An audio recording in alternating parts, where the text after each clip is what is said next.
Hello friends, ये है Maruti Suzuki Ritz. इसके अंदर प्रॉब्लम आ रही है पावर विंडो में। इसके स्विच भी काम नहीं कर रहा है और ना ही इसकी मोटर काम कर रही है, और स्विच भी इसका ख़राब हो रहा है। स्विच मैं आपको दिखा देता हूँ। इसका जो स्विच है मैं अभी नीचे कर रहा हूँ, ऊपर कर रहा हूँ तो ये अटक जा रहा है और प्रॉपर काम नहीं कर रहा, और हमारी मोटर भी इसकी काम नहीं कर रही है। तो इसमें बटन की प्रॉब्लम आ रही है। ये बटन अंदर से टूट चुका है, तो इसको रिपेयर करेंगे और मोटर भी चेक करेंगे इसकी।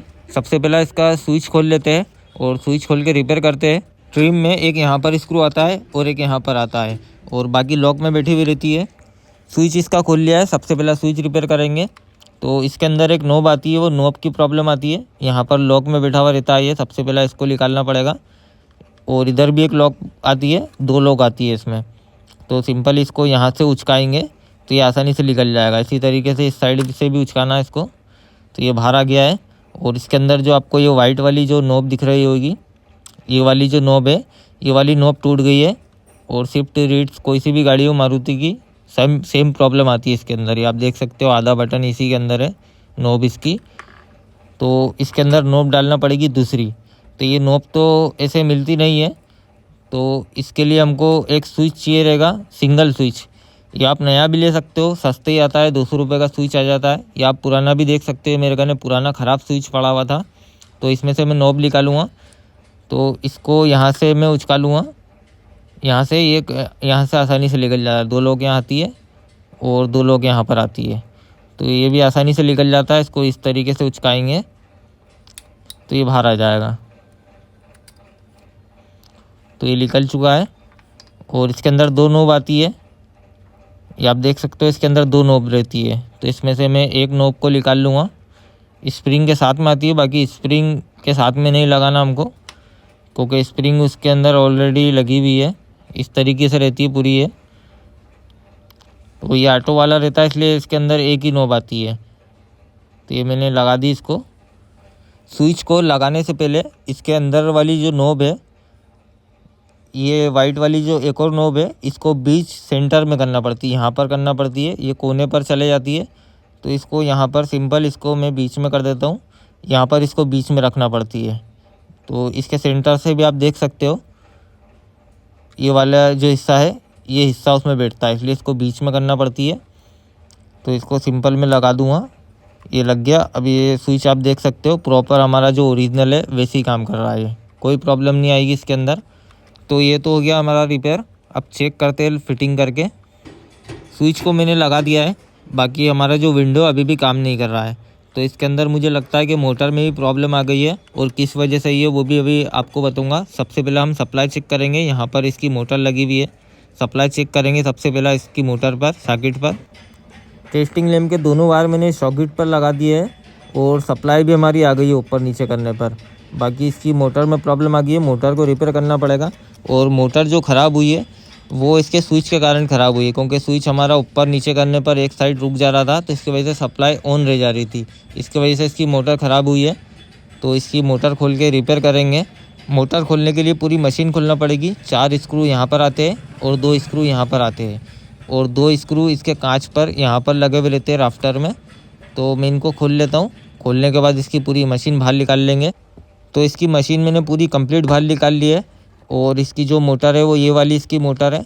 तो इस सबसे पहले इसकी मोटर खोलना पड़ेगी। यहाँ पर 3 स्क्रू आते हैं, ये 3 स्क्रू खोल के इसकी मोटर खुल जाएगी। मोटर खोलने के बाद 3 स्क्रू यहाँ पर भी आते हैं, 2 यहाँ पर और एक यहाँ पर। इन 3 स्क्रू को भी खोल लेंगे।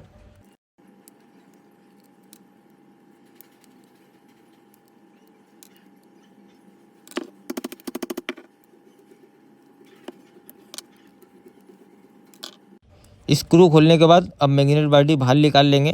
तो इस तरीके से आसानी से निकल जाती है, और इसको यहाँ से पूरा कंप्लीट बाहर निकाल लेंगे, आर्मीचर और राकर को। तो ये बाहर आ गई है। और इसके अंदर जो प्रॉब्लम है वो इस आर्मीचर की है और कार्बन की है। ये आर्मीचर जो है वो हीट खा गया है, ये यहाँ से आपको दिख रहा होगा, काला भी पड़ गया है। और ये कार्बन भी काफ़ी दूर हो गए है, कार्बन थोड़े चिपके हुए रहते हैं, थोड़ा दूर हो गए गर्म होने की वजह से, क्योंकि मोटर गर्म हो गई होगी, सप्लाई ऑन रह गई थी उसकी वजह से। तो इसका जो यहाँ पर मुंह है, इस पर सैंड पेपर से हम साफ़ कर लेंगे, इसको पूरा अच्छे से क्लीन कर लेंगे।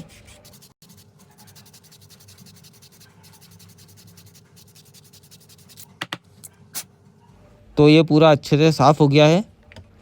अब ये जो कार्बन है, इन कार्बन को हमको थोड़ा पास करना पड़ेगा। तो यहाँ पर इसको इस तरीके से थोड़ा थोड़ा मोड़ लेंगे। ज़्यादा नहीं जोर लगाना है, मोड़ना ज़्यादा नहीं है, वरना ये टूट जाती है इसकी पत्ती। इसलिए इसको नॉर्मल सा इस तरीके से दोनों को मैंने पास कर लिया है। तो आप देख सकते हो दोनों पास में हो गए हैं। तो ये आर्मीचर के मुंह पे आराम से पूरा प्रॉपर टिक जाएंगे। तो सबसे पहले इसकी फिटिंग करने से पहले राकर लगाना पड़ेगी। तो ये पैकिंग भी अच्छे से लगाना पड़ती है, वरना पानी वानी जाने की समस्या शुरू हो जाती है। तो ये रॉकर बैठ गई है, और रॉकर बिठाने के बाद जो इसका आर्मीचर है इसको बिठाएंगे। तो इसको घुमा के बिठाना पड़ता है, ऐसे इस तरीके से इसको घुमा घुमा के बिठाना पड़ता है, तो आसानी से बैठ जाता है। सीधा बिठाओगे तो आप ऐसे बैठेगा नहीं। तो इसको थोड़ा घुमा के इस तरीके से ये बैठ गया हमारा प्रॉपर। तो ये पूरा अंदर तक बैठ गया है। अब इसकी पीछे की मैग्नेट बॉडी लगा देंगे। स्क्रू कसने के बाद इसको बाहर एक बार चेक करेंगे मोटर को। उसके बाद इसको मशीन में फिटिंग करके पूरी फिटिंग करेंगे।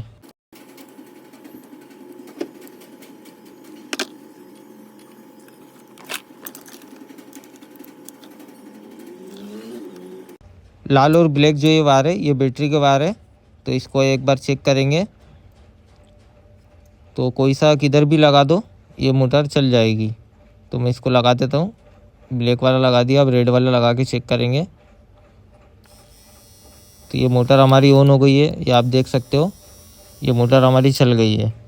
तो ये खाली आर्मीचर की वजह से प्रॉब्लम आ रही थी और कार्बन की वजह से। तो अब इसको फिटिंग करते हैं, फिटिंग करके फिर एक बार चेक करेंगे। पूरी फिटिंग हो गई है, मशीन वगैरह सब कुछ करती है, और हमारा विंडो भी काम कर रहा है। अब ये नीचे कर रहा हूँ, नीचे भी हो रहा है, और ऊपर कर रहा हूँ, ऊपर भी काम कर रहा है। और ऑटो वाला बटन भी काम कर रहा है। जो हमने स्विच रिपेयर करा था वो भी हमारा सक्सेस हो गया, पूरा ओरिजिनल काम हुआ है।